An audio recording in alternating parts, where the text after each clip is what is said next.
Vocês não acham curioso quando surge um jogador como Rafinha, que pouca gente conhecia, aí ele estoura no futebol europeu, vai pro Barça, vira um craque mundial, vai pra seleção brasileira, mas no seu país ele jamais tinha jogado um minuto profissionalmente? De vez em quando acontece, mas não é só no Brasil, então nesse vídeo eu vou trazer alguns casos pra vocês de europeus que nunca jogaram nos seus países e também trazer uma listinha de por que isso aí aconteceu, beleza? E o primeiro caso da lista aqui é de um jogador que até tentou bastante começar no seu país natal, mas não conseguiu, basicamente, que é o Griezmann. Ele chegou a ser rejeitado ali pelo Montpellier, pelo Lyon, entre outros, né? Mas pra sorte do Grisú, os olheiros da Real Sociedad conseguiram ver o talento dele, aí convenceram ele e a família que ele tinha talento e poderia começar a carreira num clube estrangeiro, e pra lá ele foi. E o começo pro Grisú não foi fácil, porque ele treinava na Real Sociedad em Sebastián, na Espanha, mas pra estudar ele ainda cruzava a fronteira, ia lá pra cidade de Bayonne, na França, e ficava fazendo esse deslocamento transnacional no começo da carreira, doideira, né? E aí depois o resto é história, porque o Griezmann vira um grande jogador na Real Sociedad, vai pro Atlético de Madrid, se transforma num dos maiores jogadores da história do clube, no maior artilheiro da história do Atlético, já passando da marca aí de 200 gols pelo clube, né? Foi campeão da Europa League, levou o time a uma final de Champions e também teve aquela passagem conturbada pelo Barcelona, onde meio que ele nunca consegue se encontrar em campo, né? Muitos falam até hoje que ele dividia um pouco a posição com o Messi, e é curioso porque o Griezmann chegou a fazer mais de 100 jogos pelo Barça. Se tu olhar os números dele, não são ruins, tá? Mas na época se esperava muito mais, então é amplamente considerado que ele deu uma flopada no Barça e depois voltou para o Atlético para ser feliz. Enquanto pela seleção, o Griezmann tinha morado muito tempo na Espanha, então ele poderia defender a seleção espanhola, né? Ele também tem origem da família, parte em Portugal e parte na Alemanha. Poderia ter optado por esses caminhos, mas o coração francês falou mais alto. Chegou a fazer 137 jogos pela seleção, é um dos maiores artilheiros da história dos caras, foi campeão mundial em 2018 e finalista em 2022, marcando seu nome para sempre na história da França, mesmo sem nunca ter jogado lá.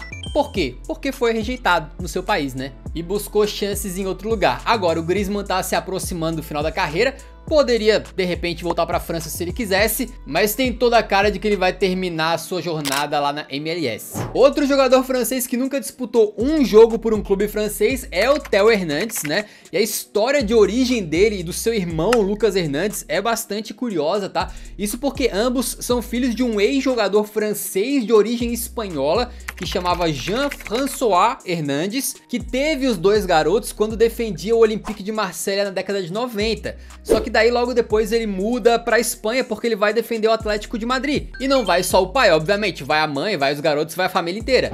Só que aí o que acontece é que o pai do Théo Hernandes, ele simplesmente some. Um dia ele saiu de casa e nunca mais voltou. E aí coube a mãe deles, né, a Laurence, cuidar dos filhos ali sozinha. E aí os guris conseguem encontrar um apoio, uma chance no Rayo Majadahonda, que fica nos arredores de Madrid, e acolheu os gurizinhos ali na base, abonando uma mensalidade que tinha que ser paga, né? Então eles não precisaram pagar, e também deram ali material de treinamento pros garotos. E pode ser um clube mais desconhecido, mas quando os irmãos Hernandes passaram por esse Rayo aí, quem também jogou com eles foi o Rodri.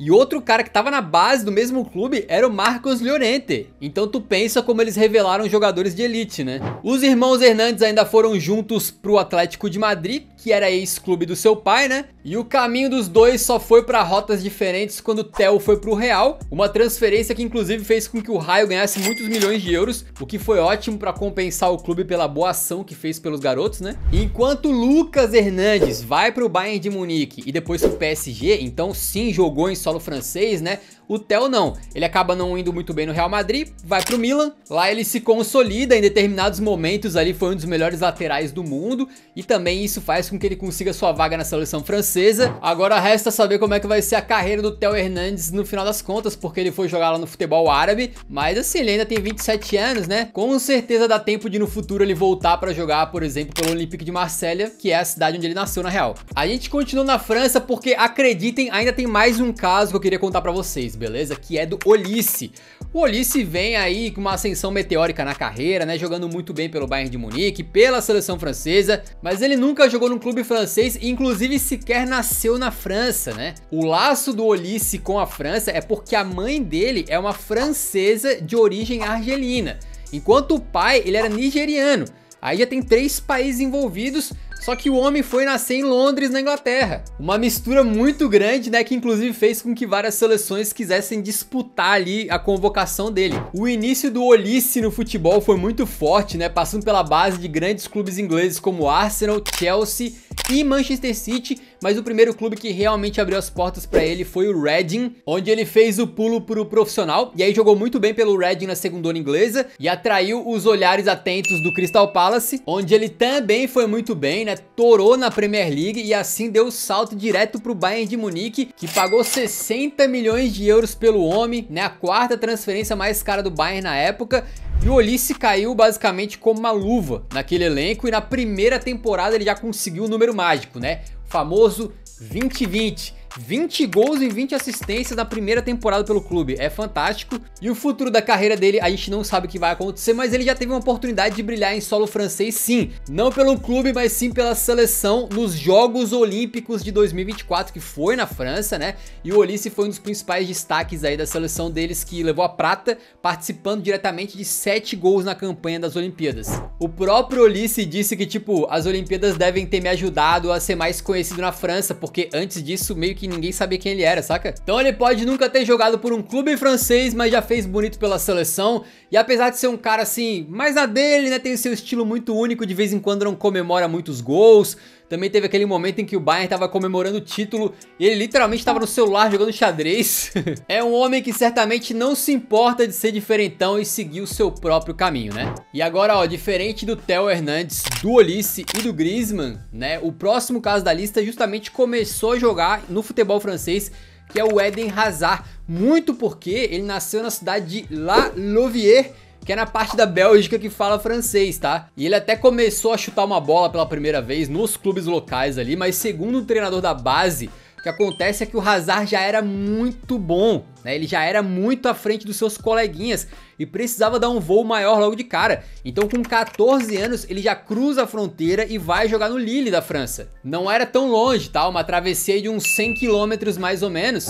E com 16 anos ele já estava estreando no time principal do Lille. Com 17 já vestia a camisa da seleção belga, o que inclusive afastou a seleção francesa, porque os caras não eram bobos, eles estavam de olho para ver se eles pegavam o Hazard, né? E aí lá no Lille ele se tornou o primeiro estrangeiro a ganhar o título de melhor jogador jovem da Ligue 1, e além disso ele também foi campeão francês, né, deixando um grande legado por lá. Aí depois ele sai pro Chelsea, onde deixa um legado maior ainda, ficando por 7 temporadas, conquistando a Premier League 2 vezes, a Europa League 2 vezes e jogando o fino da bola, uma espécie de lenda contemporânea, moderna, né, do Chelsea. Só que na lista de desejos do Hazard tava um contrato com o Real Madrid, e ele conseguiu, poderia ter tido o ápice da carreira lá, só que ele tava sempre machucado, teve muitos problemas físicos ali, e pelas entrevistas que ele deu também ficou muito claro que ele não tava 100% focado no futebol. Ele se aposenta então aos 32 anos, sem nunca ter jogado por um time belga, mas deixando uma história incrível na seleção, né? Fazendo parte da ótima geração belga, que muita gente tira sarro hoje em dia, né? Mas que a verdade é, ele, De Bruyne, Lukaku botaram a seleção belga de novo no mapa, fez a seleção belga ser temida. O Brasil é de 2018 que eu diga. Vamos falar de outro merengue que com certeza é o melhor jogador de golfe dessa liga, que é o Gareth Bale. O Bale nasceu no país de Gales e tava chutando uma bola ali em torneios locais pra molecada, quando os olheiros do Southampton viram o seu talento e levaram o guri pra lá. Aí tem um pequeno detalhe aqui, que ele já começa a carreira direto no Southampton. Southampton é na Inglaterra. Só que tanto a Inglaterra quanto o país de Gales fazem parte do Reino Unido. Mas na prática, culturalmente e também em termos de futebol, país de Gales e Inglaterra estão sempre separados, né? Eles nunca estão juntos ali dentro do contexto do Reino Unido. Por isso que a gente considera que o Bale nunca jogou por um time do seu país, o país de Gales, tranquilo? E aí o que acontece com o Bale é que mesmo no Southampton ele já era muito bom. E isso ficou ainda mais claro quando ele vai pro Tottenham, né? Sai de ser um lateral esquerdo para virar um ponta, acaba destruindo na Premier League, sendo o melhor melhor jogador da liga, e ali tava muito claro de que o tamanho dele era muito enorme, ele nunca ia jogar na liga galesa, com todo respeito, né? Então é mais um que nunca jogou no seu país porque simplesmente era bom demais pro país dele, pô. Aí a passagem dele pelo Real Madrid dispensa comentários, ele se torna o jogador mais caro da história no momento que ele vai pra lá, ganha só 5 Champions Leagues, sendo decisivo ali em múltiplas finais, e apesar do fim do Bale no Real Madrid ser um pouco melancólico, ele é uma lenda do clube, não tem como negar pelo que ele fez, né? E do Real ele dá aquela clássica passadinha na MLS, onde faz 14 jogos ali pelo LAFC, antes de se aposentar bem cedo, né, aos 33 anos. Chegou a ter uma época que o Cardiff, do país de Gales, tentou trazer o Bale, só que naquele momento o salário dele no Real Madrid era maior que o salário do elenco do Cardiff inteiro, somado.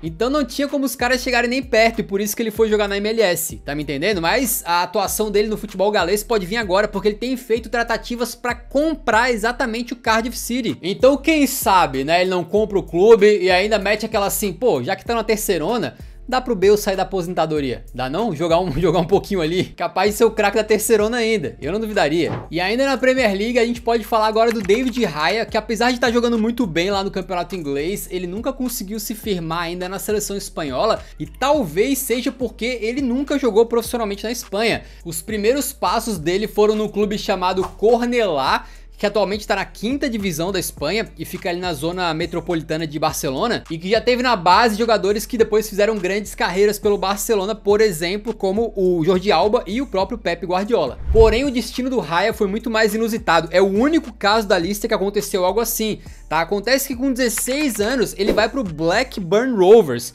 Aí você fala, pô, os caras do Blackburn estavam com os olheiros bons mesmo, hein? Os caras estavam observando jogadores do Cornellà da 5ª divisão espanhola? Não, acontece é que esses dois clubes tinham uma parceria de intercâmbio de jogadores da base. E assim o David Raya foi pro Blackburn e nunca mais saiu de solo inglês. E lá ele não teve vida fácil, beleza? Tinha saído de casa, era só um adolescente morando sozinho, longe da família. Foi emprestado para times pequenos ali e tal, até que ele volta pro Blackburn e se torna o goleiro titular do acesso para a 2ª divisão em 2018. Aí depois ele vai pro Brentford e se torna o goleiro titular do acesso pra Premier League em 2021. E depois, como a gente sabe, ele vai pro Arsenal, acaba tomando a vaga do Ramsdale no gol e nunca mais saiu. Já na seleção espanhola, ele fez a sua estreia em 2022, chegando aí pra Copa do Mundo, por exemplo, enquanto na Eurocopa de 2024 ele teve no elenco campeão, só que ele fez apenas um jogo, né? Então geralmente ele esquenta o banco do Unai Simon, que convenhamos é um bom goleiro, mas tá falhando toda hora. Então pro David Raya não ter feito base em nenhum clube da Espanha faz com que ele seja praticamente um alienígena ali na seleção, mas o cara tá acostumado a ser meio que um estranho no ninho, né, a começar de baixo, a passar dificuldade, conquistar seu espaço. Então na seleção espanhola, o Unai Simon, abre teu olho. Pode ser que em breve o Raya consiga conquistar a titularidade por lá também. A Espanha, obviamente, foi a seleção que derrotou a Holanda na final da Copa de 2010, quando o nosso querido Zirkzee tinha apenas 9 anos de idade.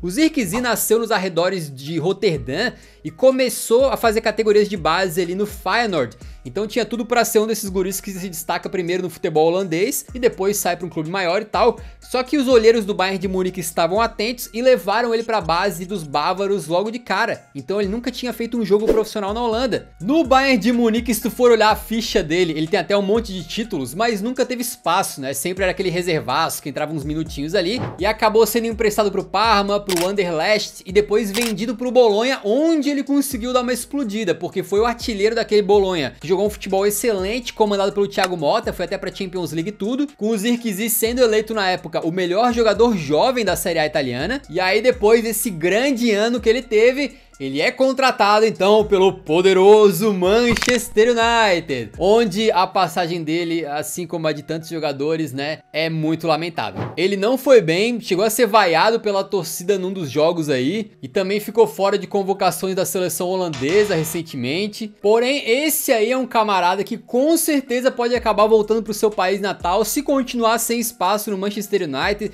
Não seria nada impossível ele voltar pra Holanda, né, pra jogar num Feyenoord, num Ajax da vida, o que talvez até ajude ele a ser mais reconhecido no seu país, porque olha que curioso, né, o Zirkzee, mesmo jogando no Manchester United, nunca tinha jogado profissionalmente na Holanda, e aí uma vez ele vai passear lá em Roterdã, na rua mesmo, caminhando, e ninguém reconhece ele, entendeu? E diz a lenda que ele foi pra lá e falou, pô, vou visitar as instalações do Feyenoord, né? Vou lá dar uma olhada como é que o clube tá e tal. E foi barrado pelo jardineiro, que não reconheceu quem ele era. Então quem sabe Zirkzee no futebol holandês nos próximos anos. Essa aí acho que tem tudo pra acontecer, hein? Aí outro holandês que nunca jogou no seu país natal foi o Jeremy Frimpong, porque ele é nascido em Amsterdã, só que a família dele se muda pra Inglaterra quando ele tinha 7 anos. E aos 9, aparentemente, já tinha Liverpool e Manchester City disputando a contratação dele pra base. E a família acabou decidindo assinar com o Manchester City porque era mais próximo de onde eles moravam, né? Ele se destacou bastante na base dos Citizens, só que não tinha um caminho claro pra ele ir pro profissional sob o comando do Pep Guardiola. E assim fechou com o Celtic da Escócia, onde foi bem. Só que é o seguinte, nesse momento, ele já tinha passado praticamente toda a sua vida ali no Reino Unido. Então ele foi convocado para a seleção holandesa, mas o começo para ele foi difícil porque ele sequer falava holandês. É uma situação que não é tão nova, né? Já aconteceu casos semelhantes, como por exemplo do Rafael Guerreiro, que nasceu na França, mas defende a seleção de Portugal, e no começo foi complicado porque ele não falava português direito. Aí depois do Celtic, o Frimpong vai pro Bayer Leverkusen, onde arrebenta completamente. Ele é um dos principais craques daquele time do Xabi Alonso, que conquistou o doblete nacional invicto, né? Uma campanha histórica. E aí depois a vida do Frimpong meio que fecha um ciclo, ela quase dá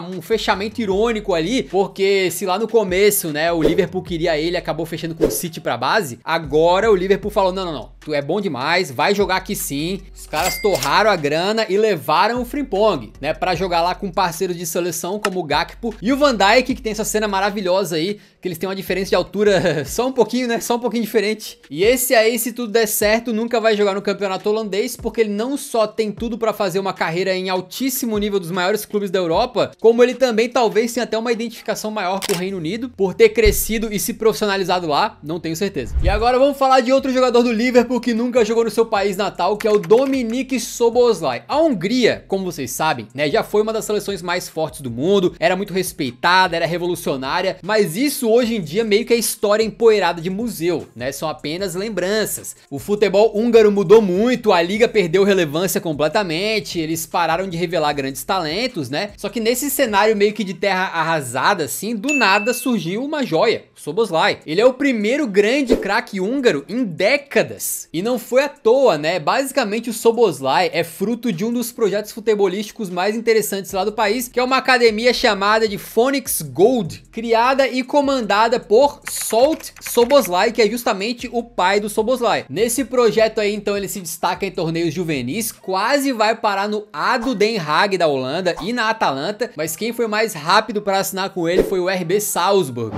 E foi lá nos times dos energéticos que o Sobos fez a sua história. Ele basicamente virou quase um garoto propaganda da Red Bull, porque ele começa a sua trajetória profissional no Liefering, que é basicamente um clube satélite ali que serve para alimentar o RB Salzburg. Aí depois ele vai pro Salzburg, e o Salzburg a gente sabe que também muitas vezes serve para alimentar o Leipzig. Então ele vai de um pro outro, faz essa jornada inteirinha dentro da Red Bull, assim, ó, como os caras da diretoria lá planejaram desde o começo, né? Basicamente, assim, um modelo perfeito de desenvolvimento de um jovem dentro do modelo da Red Bull. E aí do RB Leipzig, ele vai pro Liverpool, se tornando o jogador mais caro da história da Hungria e sendo o único húngaro nos dias de hoje que tá na principal prateleira do futebol. O cara é capitão da seleção, o cara é peça-chave de um dos maiores clubes do mundo. Então o caso dele, como de outros aqui da lista, me parece que é muito simples, né? Ele simplesmente era bom demais pro futebol húngaro, mesmo quando era moleque. Por isso acabou saindo cedo, né? E voltar, eu acho que pra Hungria não vai voltar nunca mais, porque sinceramente o talento dele é pra fazer a carreira inteira em alto nível. Só talvez possa jogar na Hungria se um dia o Szoboszlai